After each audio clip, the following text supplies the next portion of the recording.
Maggio 1989, un'intervista fa il giro del mondo scuotendo l'ambiente ufologico, tanto da essere considerata ancora oggi una delle storie più intriganti nell'ambito delle rivelazioni sui progetti classificati militari che riguardano gli UFO. Quell'anno infatti su Class TV, una stazione televisiva di Las Vegas, affiliata alla CBS, va in onda l'intervista ad un uomo misterioso che sotto falso nome e col volto oscurato si fa chiamare Dennis. L'uomo racconta di aver lavorato tra il 1988 e il 1989 all'interno di una struttura chiamata S4 e situata a Papoose Lake, a sud da Groom Lake, nella riserva che ospita l'Area 51. In questa struttura un gruppo autonomo del governo americano nasconderebbe ben 9 astronavi extraterrestri sottoposti ad un programma di ingegneria inversa e dalla tecnologia talmente tanto avanzata da ritenersi certo che nessuno di questi oggetti appartenga a questo pianeta. Per questo motivo crede che tenere nascoste queste clamorose scoperte non sia solo un crimine contro il popolo degli Stati Uniti, ma contro l'intera umanità e contro la comunità scientifica. Dennis conclude raccontando di aver già ricevuto minacce di vario tipo e che non sa cos'altro possano arrivare a fare per intimidirlo. Questa storia mi ha sempre affascinata tantissimo, credo che sia uno dei casi di ufologia più intriganti, ma prima di addentrarci in questa incredibile storia mi raccomando, se anche voi come me siete affascinati dei casi che riguardano l'ufologia, il paranormale, in generale il mistero, iscrivetevi al canale e attivate la campanella delle notifiche per rimanere sempre aggiornati su tutti i contenuti che usciranno. Lasciate un like, un commento perché sarà molto interessante leggere il vostro parere. Ma ora mettetevi comodi e proseguiamo con il racconto.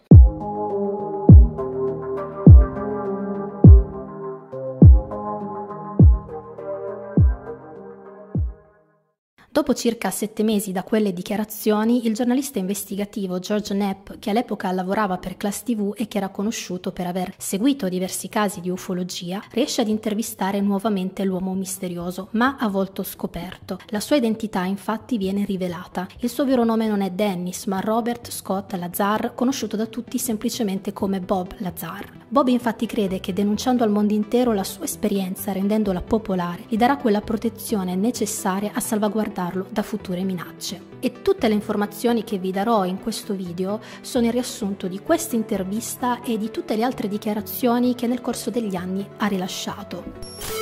Bob racconta che il suo datore di lavoro era la Marina Militare e che il luogo di incontro per raggiungere l'S4 era nei pressi dell'IG&G, l'azienda che reclutava il personale per questo tipo di progetti e che all'epoca era domiciliata presso l'aeroporto McCarran di Las Vegas. Da qui lui e altri dipendenti salivano su un volo diretto per Groom Lake. Una volta atterrati, insieme ad altre persone, si viaggiava su un autobus con i finestrini oscurati percorrendo circa 40 minuti nel deserto. La destinazione di questo viaggio era il lago asciutto di Papoose, perché proprio lì, sul lato di una montagna, si ergeva un edificio rivestito da una vernice ruvida in grado di simulare la sabbia del deserto, così da apparire un tutt'uno con l'ambiente circostante e da nascondersi da eventuali fotosatellitari.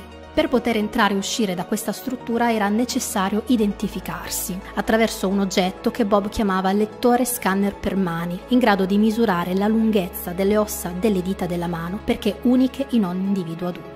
Oggi lo chiameremmo semplicemente un rilevatore biometrico, ma pensate per l'epoca questo oggetto cosa poteva essere? Sicuramente era considerato fantascienza e infatti all'epoca dei fatti tantissimi derisero Bob per questo racconto che fece di questo scanner. In qualsiasi momento Lazar era scortato da un uomo molto duro e col fare da militare di nome Dennis Mariani, che supervisionava sia Bob che il progetto di cui faceva parte. Inoltre il suo compito era contattarlo per comunicargli gli orari di lavoro, orari che non erano mai uguali e che potevano esserti comunicati in qualsiasi momento della giornata, come ad esempio contattarti alle 23 di notte per raggiungere l'aeroporto da lì ad un'oretta circa e quindi iniziare a lavorare verso l'una di notte. Oltre a Dennis, a Bob gli era stato affiancato un collega di laboratorio di nome Barry Castillo. Barry era molto contento di avere un nuovo collega e non vedeva l'ora di mostrargli il lavoro, ma prima di iniziare ad operare nel laboratorio, Bob doveva leggere una serie di riassunti che gli erano stati consegnati e che spiegavano in primis che questo progetto, chiamato Progetto Galileo, aveva l'obiettivo di retroingegnerizzare la tecnologia di presunte astronavi aliene, replicando la loro tecnologia con i materiali a disposizione sul pianeta pianeta Terra. All'interno dei briefings c'erano anche brevi riferimenti alle materie di studio che competevano agli altri team di studiosi. Si spaziava dalla metallurgia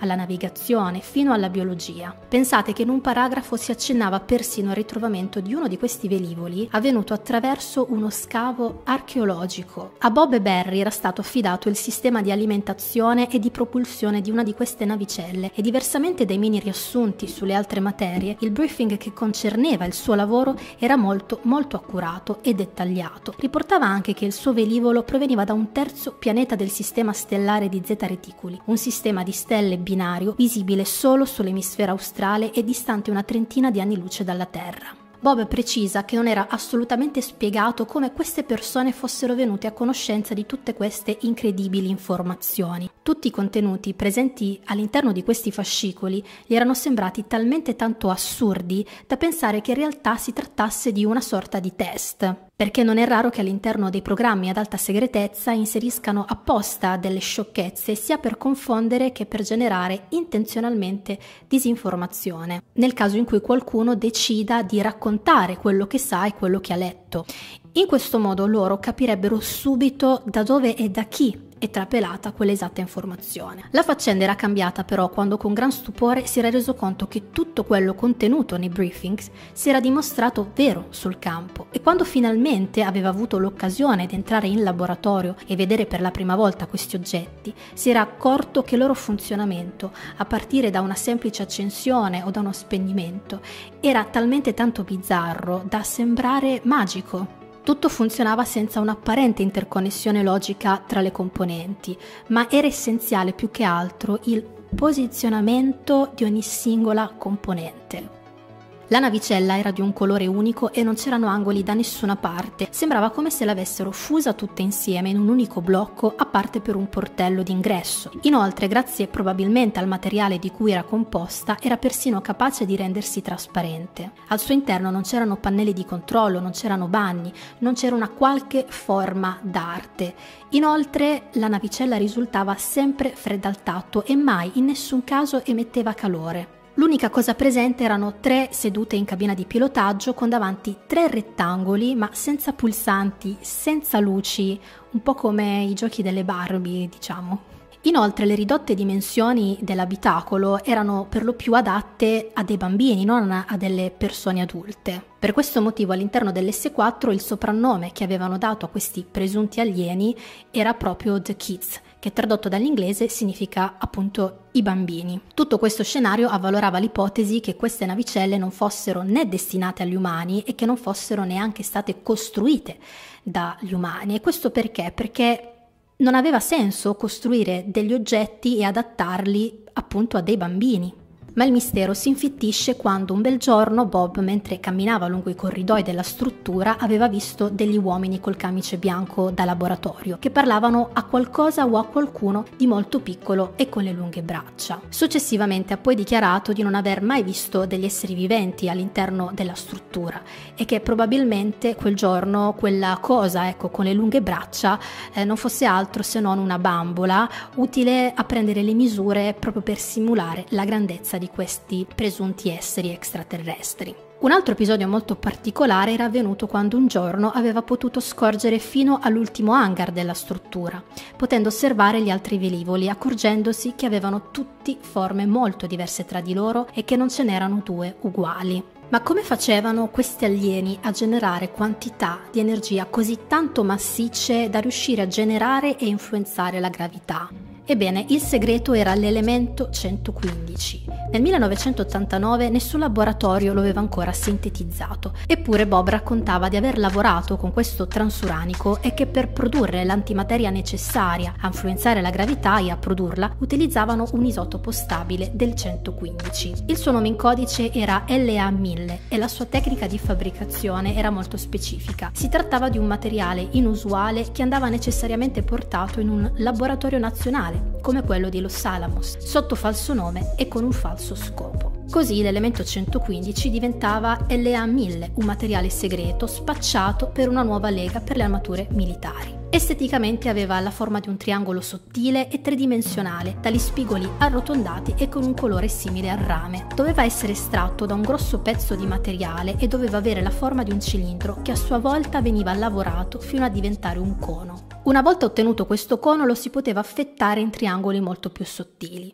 E su questo Bob è sempre stato molto chiaro: se non rispetti esattamente questa sequenza non funzionerà. Nonostante anche secondo lui non ci sia una interconnessione apparentemente logica tra le sequenze. Ma andiamo un pochettino alla parte saliente di questa storia. Pare che un bel giorno Bob abbia rubato un pezzo di questo elemento 115 e che secondo lui sia poi diventato una vittima di retate, a suo dire ingiustificate, da parte della FBI e di altre agenzie governative o pseudo-governative. Ma torniamo per un attimo all'interno della S4. L'ambiente al suo interno era molto pesante e a tratti addirittura terrificante. Infatti Bob racconta che dal primo giorno di lavoro le avevano continuamente urlato addosso. E questo perché? Perché la loro politica era quella che attraverso l'aggressività sostanzialmente erano in grado, secondo loro, di riuscire a manipolarti e a condizionarti più facilmente. Inizialmente per lui questo non era stato un problema, perché si considerava già abbastanza fortunato per la grande opportunità che stava vivendo, ma successivamente però questo grande entusiasmo si trasformò in terrore puro, per le conseguenze di lavorare con qualcosa di così tanto potente ma ancora tanto incompreso. Immaginatevi infatti di lavorare con qualcosa di cui non conoscete le implicazioni, non sapete se magari un domani potrebbe recarvi anche dei problemi di salute gravi. Tutto lo scenario era diventato ancora più inquietante quando il suo collega Barry gli aveva raccontato che il collega prima di lui era morto proprio lì dentro a causa di un incidente avvenuto mentre stava analizzando il reattore della navicella. Fondamentalmente infatti loro erano delle semplici cavie, se ci pensate, e a nessuno importava se la loro vita fosse messa in pericolo. Tuttavia ad un certo punto Dennis smise di contattare Lazar per comunicargli gli orari di lavoro. Sembrava infatti che fosse stato estromesso dal progetto. E questo perché attraverso le ricerche che ho fatto, e correggetemi se sbaglio, a quanto pare stava vivendo un periodo familiare instabile. Per contratto e all'insaputa chiaramente delle persone vicine a Bob, la sua casa, lui e sua moglie erano costantemente monitorati e controllati. Ed è proprio per questo motivo che erano riusciti a scoprire che sua moglie lo stava tradendo. A quanto pare, a questo punto, l'instabilità emotiva del suo matrimonio poteva compromettere seriamente l'affidabilità e la lucidità, soprattutto mentale, di Bob. Secondo loro infatti era fondamentale che i loro dipendenti avessero delle vite stabili che li rendessero appunto mentalmente, come ho detto, lucidi e affidabili. Nonostante però questa estromissione dal progetto, non smisero mai di continuare a monitorarlo e a controllarlo costantemente, dal momento che era a conoscenza di tutto questo progetto super segreto. Bob sentiva che la sua vita non sarebbe più stata la stessa e a questo punto stava iniziando seriamente a sentirsi in pericolo. Per questa ragione aveva deciso di raccontare tutta la sua esperienza all'interno della S4 a dei suoi amici, ma per essere creduto aveva bisogno di dimostrargli che quello che raccontava era la verità. Si ricordò che al mercoledì verso tarda sera a Papius Lake erano in corso i test di volo di queste astronavi e quindi decise di portare i suoi amici proprio lì nel deserto, e quello che videro effettivamente confermò le parole di Bob. Per ben 3 settimane di fila continuarono ad andare appunto nel deserto e a filmare addirittura questi oggetti luminosi che si sollevavano nel cielo. Il divertimento però finì quando una bella sera si resero conto di essere stati circondati da un gruppo di uomini armati che li minacciarono di non tornare mai più in quel luogo. Da quel momento in poi racconta che le minacce e le intimidazioni peggiorarono sempre di più, tanto che si vide costretto a cercare George Knapp di Class TV proprio per denunciare al mondo intero quello che gli stava capitando. La sua preoccupazione infatti era ulteriormente aumentata quando si rese conto che il suo curriculum vitae, così come le sue esperienze lavorative e il suo atto di nascita addirittura, erano stati cancellati. Questa organizzazione infatti sembrava che stesse cercando di cancellare la vita di Bob, se non addirittura di eliminarlo del tutto. Bob aveva inoltre raccontato di aver frequentato il Caltech e l'MIT e di aver lavorato persino nel laboratorio nazionale di Los Alamos, conducendo esperimenti con uno degli acceleratori di particelle più grandi al mondo. Ma in nessuno di questi luoghi è documentata la sua presenza. I funzionari del laboratorio hanno dichiarato più volte che non c'è mai stata traccia di Robert Scott Lazar tra i dipendenti. Aveva anche affermato che per lavorare all'interno dell'S4 aveva dovuto affrontare dei colloqui attraverso la EG&G. Vi ricordate, l'azienda che reclutava appunto il personale per questi programmi speciali? Ma anche loro hanno negato categoricamente di aver mai fatto dei colloqui a quest'uomo. Inoltre, dalle indagini svolte sulla sua vita, era emerso che la sua carriera scolastica era stata abbastanza modesta, se non addirittura scarsa, e che il college che aveva in realtà frequentato era stato semplicemente il Pierce Junior College. Per queste ragioni la sua storia era stata ulteriormente criticata e attaccata dagli scettici. Ci si chiedeva com'è possibile che una persona con una carriera scolastica del genere e che a quanto pare si è diplomato persino a fatica sia riuscito ad entrare in università prestigiose come il Caltech o l'MIT, dove devi avere delle ottime referenze per poter entrare. Altri invece sottolineavano che in quello che Bob raccontava c'erano tanti errori di fisica teorica e che per queste ragioni era impossibile che fosse stato assunto da un laboratorio prestigioso come quello di Los Alamos o che fosse stato assoldato per un programma di alta segretezza e con tecnologie tanto avanzate. Insomma, agli occhi di molte persone lui era ed è considerato tutt'oggi da molti un ciarlatano e che la storia sull'S4 sia in realtà frutto o di sue fantasie o di sue manie di protagonismo o che nel peggiore dei casi sia stato manipolato e compromesso per essere utilizzato come fonte di disinformazione da parte di programmi governativi o paragovernativi occulti. Secondo lui però tutto il polverone sollevato attorno alla sua figura, attorno alle sue esperienze lavorative, attorno al suo curriculum, era stato inscenato apposta per distrarre intenzionalmente le persone dal focus principale di tutta la questione, il fatto che questa organizzazione nascondesse all'umanità intera questa tecnologia super avanzata. A suo favore un elenco telefonico del laboratorio di Los Alamos del 1982 riporta il nome di Robert Lazar tra gli scienziati e i tecnici e un articolo dello Los Alamos Monitor del 1982 cita Lazar come di un fisico proprio della Los Alamos Mason Physics Facility, raccontando del suo interesse per le jet car. Inoltre ci sono molti suoi conoscenti che raccontano di averlo accompagnato al college o di esserlo andato a prendere in biblioteca e aggiungono anche che se stava mentendo, lo stava facendo veramente molto bene, forse un po' troppo. L'elemento 115 è stato realmente sintetizzato solo molti anni dopo la sua rivelazione e nonostante non abbiano trovato l'isotopo stabile dalle proprietà miracolose, non è da escludere che continuando a studiarlo non lo troveranno. Bob inoltre aveva anticipato il concetto delle onde gravitazionali rivelate dagli scienziati solo nel 2015. George Knapp ha dichiarato di aver contattato l'ufficio informazioni della base aerea di Dallas e che le avrebbero confermato di un posto di nome S4 in quegli anni. Prima di Lazar nessuno aveva mai lasciato dichiarazioni su un posto con quel nome, così come sapeva che la EG&G reclutava il personale per lavorare all'interno di Groom Lake. Bob inoltre ricorda il nome dell'uomo che insieme ad altri investigatori entrò in casa sua per fare dei controlli. Siamo nel 1989 e il suo nome è Mike Tickpen. Ebbene, pare che proprio in quegli anni quest'uomo lavorasse davvero per un'agenzia federale e in quell'ambito. Quindi c'è da chiedersi come faceva Bob Lazar a saperlo e come faceva a sapere dei test di volo proprio al mercoledì sera e proprio a Papoose Lake, quando in realtà ci sarebbe aspettati di vedere oggetti strani nel cielo più che altro verso Groom Lake, cioè dove è situata l'Area 51. Infine, Jeremy Corbell del suo documentario racconta di aver scoperto che al Nellis Air Force Range esisteva davvero uno scanner per le mani, usato per i dipendenti che facevano parte dei programmi segreti, e che questa informazione è ormai di dominio pubblico perché l'hanno ammessa pubblicamente. Come vi ho detto, all'epoca Bob era stato invece molto deriso e preso in giro per la descrizione di questo futuristico macchinario. E in realtà stava raccontando la verità confermate anche dal test col poligrafo alla quale decise di sottoporsi. Tuttavia a questo punto della storia succede però un fatto abbastanza grave. La sua serietà infatti crollò ulteriormente agli occhi dell'opinione pubblica quando fu denunciato per favoreggiamento alla prostituzione,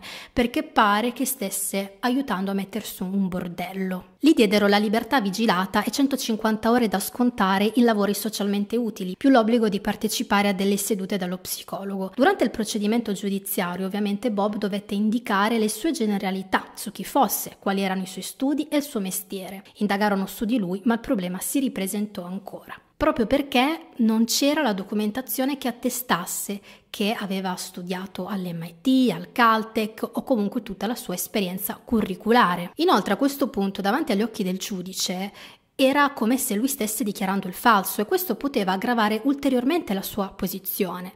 Ma nonostante questo decise di non cambiare mai la sua versione, rischiando piuttosto di finire in prigione.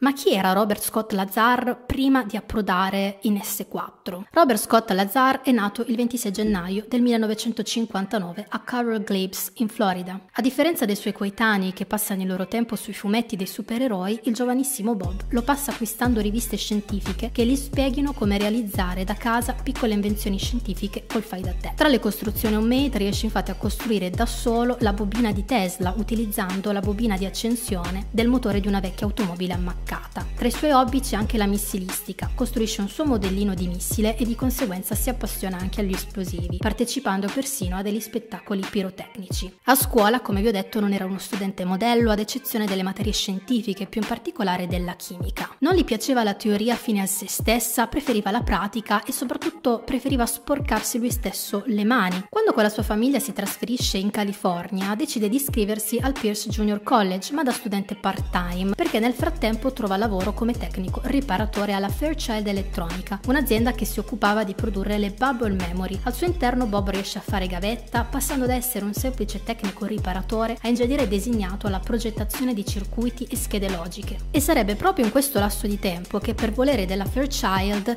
gli viene chiesto di frequentare dei corsi di elettronica proprio al Caltech. Ma il lavoro all'interno di questa azienda per lui è solo modo per guadagnare dei soldi. Infatti nel tempo libero continua a coltivare le sue passioni e a fare soprattutto i suoi esperimenti scientifici. In quel periodo in particolare si stava dedicando allo studio dei laser. Il suo vero sogno però era quello di lavorare all'interno del governo, più che altro come fisico all'interno del Dipartimento della Difesa degli Stati Uniti, nello specifico nella sezione delle armi nucleari. Per questo motivo nel 1982 scrive una lettera allo Los Alamos National Laboratory, riuscendo ad ottenere un colloquio diversi mesi successivi. Allo Los Alamos si mostrano particolarmente interessati ai suoi hobby, decidendo di assumerlo e introducendolo proprio al lavoro sui laser. A questo punto della sua vita Bob è ancora insoddisfatto, trova poco stimolante lavorare lì dentro perché crede che ci sia troppa teoria e poca pratica. La grande opportunità per lui però arriva quando il Los Alamos crea un evento che ha come protagonista principale un noto fisico nucleare. Stiamo parlando di Edward Teller, padre della bomba a idrogeno. Stando al suo racconto è proprio in quella circostanza che i due si conoscono. Teller lo riconosce infatti come quel fisico di cui aveva parlato il giornale di Los Alamos e che aveva trasformato la sua Honda Civic in una jet car. A quanto pare questo fatto e le altre passioni di Bob avevano suscitato particolarmente la simpatia e l'interesse di Teller. E tempo dopo quell'incontro, dato che il desiderio di Lazar era lavorare per il governo e nell'ambito delle armi nucleari, aveva pensato di scrivere direttamente a Teller, con la speranza di essere raccomandato da lui per un lavoro. E Teller incredibilmente non solo si ricorda di lui, ma decide anche di raccomandarlo per un colloquio proprio alla EG&G. E questa EG&G si dimostrò particolarmente interessata ancora una volta a lui proprio per gli hobby, le sue passioni e tutti gli esperimenti che era stato in grado di condurre da solo. Bob Lazar stesso si dice convinto che se non fosse stato per le sue passioni, oltre che per chiaramente la raccomandazione di Teller, non l'avrebbero mai assunto per quel lavoro. E questo quindi è il percorso che lo ha portato in S4. È così che lui spiega come è riuscito ad arrivare fino a lì. A questo punto pensate ancora che si sia inventato tutto oppure pensate che in realtà il suo racconto dei fatti può essere effettivamente credibile. Ad oggi il territorio riservato di Groom Lake si estende fino ad arrivare a Papius Lake e alle sue aree circostanti. Questo perché all'epoca dell'intervista di Lazar quelle zone non erano completamente sorvegliate come lo era l'Area 51 e diverse persone, diverso tempo dopo le dichiarazioni di Bob, cercarono di salire sulle montagne circostanti per capire cosa ci fosse laggiù. Per questa ragione, dopo questi fatti, il divieto di accesso al pubblico si estese anche su tutti i restanti territori. Il che fa un pochettino pensare, perché se davvero non nascondi niente e quindi tutto quello che ha raccontato Lazar è falso, che motivo hai di estendere il divieto anche proprio a quelle zone? Se tutta questa storia fosse vera, è assolutamente grave pensare che questo tipo di tecnologia super avanzata sia stata e venga tuttora repressa. E questo perché potrebbe addirittura salvare il nostro pianeta da piaghe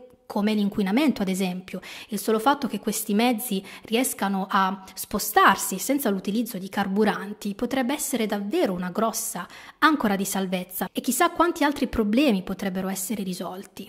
In ogni caso spero di avervi incuriosito e mi raccomando, se volete approfondire ulteriormente su di lui, vi consiglio il podcast di Rogan, vi consiglio il documentario di Corbell e vi consiglio anche la sua autobiografia Dreamland. Vi lascio in ogni caso tutte queste informazioni in info box. Grazie ancora a chi ha guardato questo video, spero davvero che vi sia piaciuto, iscrivetevi al canale e attivate la campanella delle notifiche per rimanere sempre aggiornati e noi ci vediamo nei prossimi video. Ciao a tutti, ciao!